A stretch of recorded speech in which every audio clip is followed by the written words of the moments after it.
Once upon a time, there lived a stonecutter who went every day to a great rock in the side of a big mountain and cut out slabs for gravestones or for houses.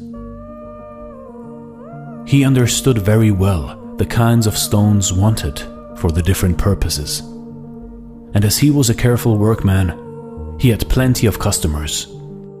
For a long time he was quite happy and contented, and asked for nothing better than what he had. Now, in the mountain dwelled a spirit, which now and then appeared to men, and helped them in many ways to become rich and prosperous. The stonecutter, however, had never seen this spirit, and only shook his head with an unbelieving air when anyone spoke of it. But a time was coming when he learned to change his opinion.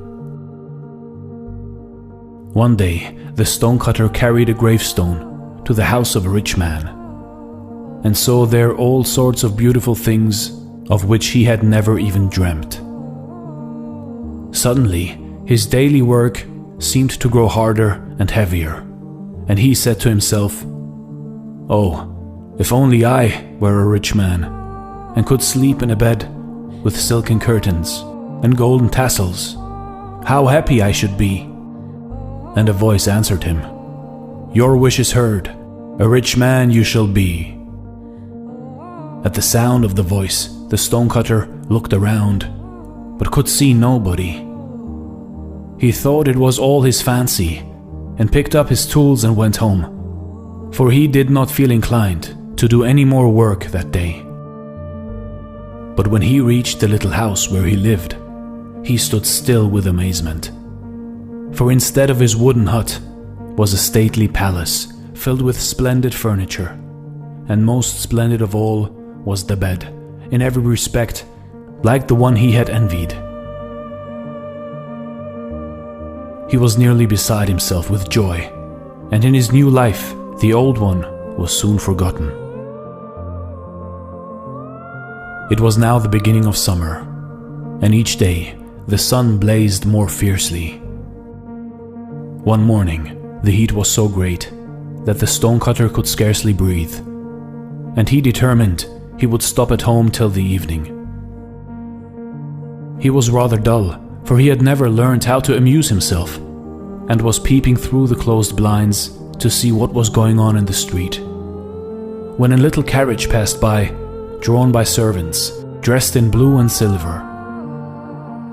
In the carriage sat a prince, and over his head a golden umbrella was held to protect him from the sun's rays. "Oh, if I were only a prince," said the stonecutter to himself, as the carriage vanished around the corner. "Oh, if I were only a prince and could go in such a carriage and have a golden umbrella held over me, how happy I should be." And a prince he was. Before his carriage rode one company of men, and another behind it. Servants dressed in scarlet and gold bore him along. The coveted umbrella was held over his head. Everything his heart could desire was his.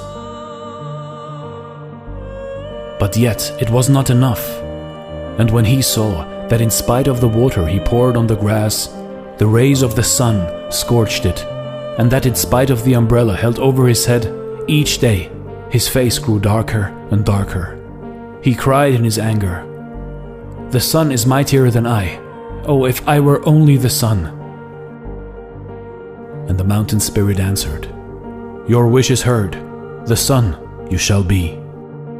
And the sun he was, and felt himself proud in his power. He shot his beams above and below, on earth and in heaven. He burnt up the grass in the fields, and scorched the faces of princes, as well as of poorer folk. But in a short time he began to grow tired of his might, for there seemed nothing left for him to do. Discontent once more filled his soul, and when a cloud covered his face and hid the earth from him, he cried in his anger, "Does the cloud hold captive my rays, and is it mightier than I? Oh, that I were a cloud, and mightier than any." And the mountain spirit answered, "Your wish is heard. A cloud you shall be." And a cloud he was, and lay between the sun and the earth. He caught the sun's beams and held them. And to his joy, the earth grew green again, and flowers blossomed. But that wasn't enough for him, and for days and a week he poured forth rain till the rivers overflowed their banks, and the crops of rice stood in water. Towns and villages were destroyed by the power of the rain. Only the great rock on the mountainside remained unmoved. The cloud was amazed at the sight and cried in wonder, "Is the rock, then, mightier than I? Oh, if I were only the rock!" And the mountain spirit answered, "Your wish is heard. The rock you shall be." And the rock he was, and gloried in his power. Proudly he stood, and neither the heat of the sun nor the force of the rain could move him. "This is better than all," he said to himself. But one day he heard a strange noise at his feet, and when he looked down to see what it could be, he saw a stonecutter driving tools into his surface.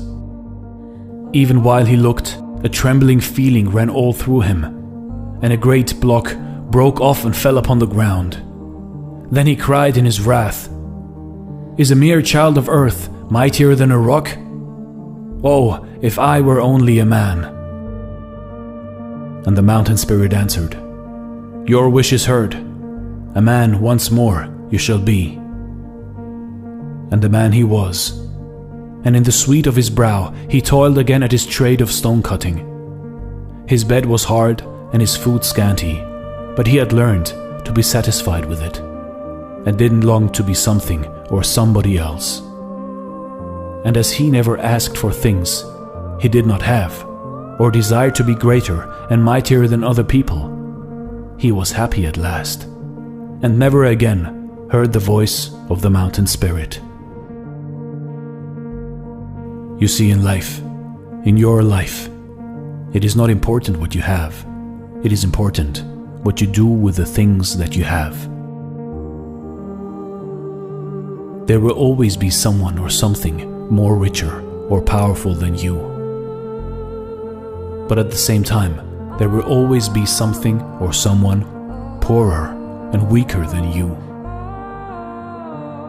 If you only compare yourself to others or other things, you will only worry and keep on thinking, what if, and you shall never be content in your life. Aim for the stars, but know who you are and who you want to be, and you shall never hear the voice of the mountain spirit again.